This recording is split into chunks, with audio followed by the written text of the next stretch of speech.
నమస్తే అండి. మీ అందరికీ రథసప్తమి శుభాకాంక్షలు. రథసప్తమికి సంబంధించిన కొన్ని విషయాలు తెలుసుకుందాం. సృష్టి మొత్తానికి ఆధారం సూర్యుడు, ప్రత్యక్ష నారాయణుడు, వెలుతురిని ప్రసాదించేవాడు, తమస్సును పోగొట్టి జ్ఞానాన్ని ప్రసాదించేవాడు, మత్తును వదిలించి చైతన్యం కలిగించేవాడు.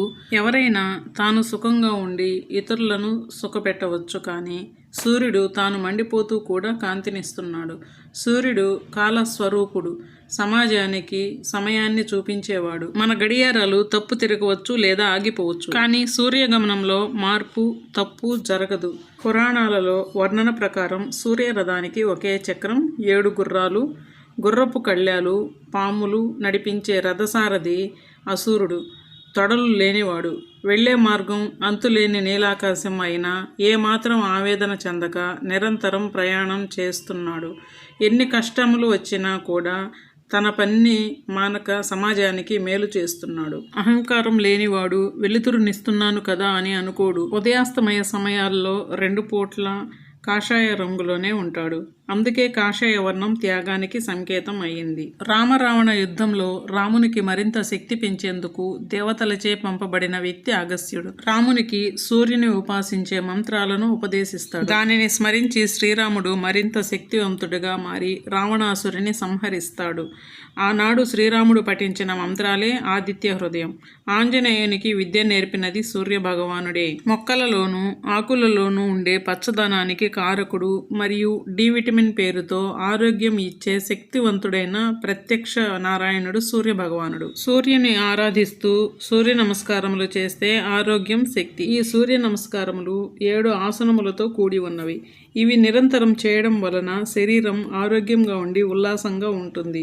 అందరూ ఉదయం గాని సాయంత్రం గాని తప్పక చేయదగ్గ ఆరోగ్యవంతమైన వ్యాయామం. ఆసనముల వలన కలుగు ప్రయోజనములతో పాటు ఉపాసన యొక్క లాభం కూడా జోడించబడింది. దీని ద్వారా మానసిక సంతోషం, స్థిరత్వం లభిస్తాయి. ఆసనాలు 7. ఆ ఆసనాల పేర్లు చూద్దాం. 1 తాడాసన్, 2 ఉత్థానాసన్, పాదహస్తాసన్ అని కూడా అంటారు. 3 ఏకపాద ప్రసరణాసన్, 4 చతురంగ దండాసన్, 5 సాష్టాంగ ప్రాణహితాసన్, 6 ఊర్ధ్వముఖ శ్వానాసన్, భుజంగాసన్ అని కూడా అంటారు దీన్ని.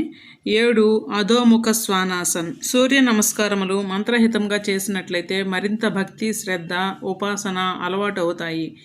శ్లోకం: ధ్యేయ సదా సవితృమండల మధ్యవర్తి నారాయణ సరసిజాసన సన్నివిష్టః కేయూరవాన్ మకర కుండలవాన్ కిరీటి హరి హిరణ్మయ వపుర్ధృత శంఖచక్రః. భావం: పద్మము నందు ఆసీనురాలైన లక్ష్మీదేవి సమీపమున ఉన్నట్టి కేయూరములను, మకర కుండలము, మొసలి ఆకారంలోనున్న కర్ణకుండలములను, చక్కటి కిరీటమును, అందమైన హారములను గలవాడును, బంగారుమయమైన కాంతి గలవాడును, శంఖచక్రములను ధరించి ఎల్లప్పుడూ సూర్యమండల మధ్యమునందు సంచరించునట్టి శ్రీమన్నారాయణుడే మనకు గమ్యస్థానము. అతని యందే ధ్యానము నిలుపుమని చెప్పుట. మంత్రములు: ఓం మిత్రాయ నమః, ఓం రవయే నమః, ఓం సూర్యాయ నమః, ఓం భానవే నమః, ఓం ఖగాయ నమః, ఓం పూష్ణే నమః, ఓం హిరణ్యగర్భాయ నమః, ఓం మరీచయే నమః, ఓం ఆదిత్యాయ నమః,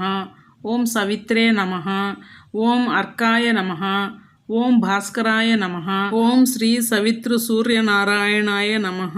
శ్లోకం: ఆదిత్యస్య నమస్కారాన్ ఏ కుర్యంతి దినే దినే ఆయుః ప్రజ్ఞాబలం వీర్యం తేజస్తేషాం చ జాయతే. ఈ శ్లోకం భావం: ఎవరు ప్రతిదినము సూర్య నమస్కారములు చేస్తారో వారు ఆయుష్ను, ప్రతిభను, బలమును, శక్తిని, తేజస్సును పొందుదురు.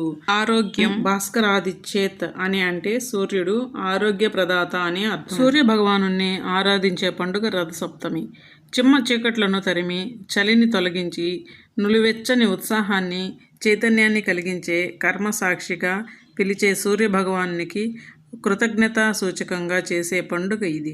సూర్యుడు మకర రాశి ప్రవేశం, ఉత్తరాయణ ప్రారంభ సూచకంగా రథసప్తమి అని పేరు వచ్చింది.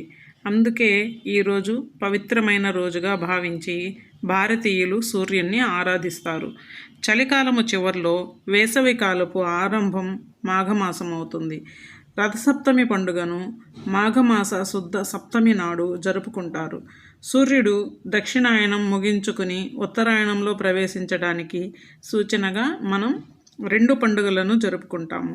అందులో ఒకటి సంక్రాంతి, రెండవది రథసప్తమి. సప్తమి సూర్యుని జన్మతిథి. ఉత్తరాయణం ప్రారంభానికి సూచికగా మాఘశుద్ధ సప్తమి నాడు జరుపుకునే రథసప్తమి సూర్య సంబంధమైన పండుగ. శ్రీ సూర్యనారాయణుడు ప్రత్యక్ష దైవం. సూర్యుడు ఏకచక్ర రథారూఢుడు. ఈ చక్రమే కాలచక్రం. ఆ చక్రానికి 6 ఆకులు, రథానికి 7 అశ్వాలు. చక్రం సంవత్సరానికి ప్రతీక. ఆకులు 6 ఋతువులు, 7 అశ్వాలు, 7 కిరణాలు. ఈ సప్త కిరణాలు మన శరీరంలోకి ప్రవేశించి అనారోగ్యం లేకుండా కాపాడుతాయి. సూర్య భగవానుడు ఉదయం బ్రహ్మస్వరూపంగా ప్రకృతిలో జీవాన్ని నింపి మహేశ్వరునిగా మధ్యాహ్నం తన కిరణాల ద్వారా సృష్టి యొక్క దైవిక వికారాలను రూపుమాపి సాయంకాలం విష్ణు రూపంగా భాసిల్లే తన కిరణాల వెలుగును మనోరంజకంగా ప్రసరింపజేస్తూ ఆనందాన్ని కలిగించే ద్వాదశ రూపుడు. ఈ రథసప్తమి రోజు తిరుమల తిరుపతిలో కూడా శ్రీవారిని ముందుగా సూర్యప్రభ వాహనం మీద ఊరేగింపు చేస్తారు. చివరన చంద్రప్రభ వాహనంపై ఊరేగింపు చేస్తారు. మిగతా వాహనాలు హనుమద్వాహన, గరుడ వాహన, పెదశేష వాహన, కల్పవృక్ష వాహన, స్వయం భూపాల వాహనాలపై స్వామివారిని ఊరేగిస్తారు. చక్ర స్నానం కూడా ఇదే రోజు చేస్తారు. ఒక్కరోజు బ్రహ్మోత్సవాన్ని కన్నుల పండుగగా జరుపుతారు. భక్తులు స్వామివారిని కన్నులారా దర్శించుకుని తరిస్తారు. రథసప్తమి అరుణోదయంతోనే స్నానం చేస్తే 7 జన్మల పాపాలు నశిస్తాయని శాస్త్రం చెబుతోంది. శ్లోకం: ఆదిదేవ నమస్తుభ్యం ప్రసీద మమ భాస్కర, దివాకర నమస్తుభ్యం ప్రభాకర నమోస్తుతే. దీని అర్థం ఆదిదేవుడైన సూర్యభగవానునికి నమస్కారము, ఉదయభానుడు నన్ను కరుణించుగాక, దీనాధిపతికి నమస్కారం, ప్రకాశ స్వరూపునకు నమస్కారం. మరొక శ్లోకం: సప్తాశ్వరథమారూఢం ప్రచండం కశ్యపాత్మజం, శ్వేత పద్మధరం దేవం తం సూర్యం ప్రణమామ్యహం. దీని అర్థం 7 గుర్రములు గల రథమునందు పయనించువాడు, అమృతంగా ప్రకాశించువాడు, కశ్యపుని కుమారుడు, తెల్లని పద్మమును ధరించువాడగు సూర్యభగవానునకు ప్రణమిల్లుచున్నాను. జపాకుసుమ సంకాశం కాశ్యపేయం మహోద్యుతం, తమోరిం సర్వపాపజ్ఞం ప్రాణతోస్మి దివాకరం. అర్థం: జీవుల చావు పుట్టుకలకు, పోషణకు, కాల నియమానికి, ఆరోగ్యానికి అన్నిటికీ సూర్యుడే. సూర్యుడు లేనిదే జగత్తు లేదు. సూర్యుడు అతిథి కశ్యపుల కుమారుడు. సర్వ పాపములను పోగొట్టే ఓ సూర్య భగవానుడా నీకు నమస్కారం. ఈ పర్వదినము రోజు కుటుంబంలోని వారందరూ తెల్లవారుజామున నిద్రలేచి కాలకృత్యాలు తీర్చుకొని జిల్లేడు ఆకుల్ని భుజాల మీద తల మీద పెట్టుకొని స్నానము చేయాలి. సూర్యునికి అర్ఘ్యం ఇవ్వాలి. రథసప్తమి పర్వదినము నాడు జిల్లేడు ఆకులను తలపై భుజాలపై పెట్టుకుని స్నానం చేస్తారు. ఎందుకంటే జిల్లేడు ఆకులకు సూర్యరశ్మి తగలటం వల్ల ఓ అద్భుత శక్తి వస్తుంది.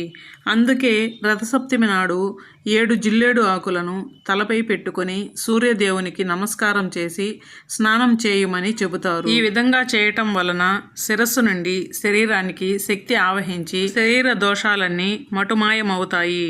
అందుకే సూర్య భగవానుడిని పూజించే పర్వదినాన ఆ నియమాన్ని పెట్టారు. ఆ ప్రత్యక్ష భగవానుడి ఆశీర్వాదంతో, అనుగ్రహంతో అందరూ సదా సర్వదా ఆరోగ్యంతో ఆనందంతో జీవించాలని కోరుకుంటూ అందరికీ రథసప్తమి పర్వదినాన శుభాకాంక్షలు. ధన్యవాదములు.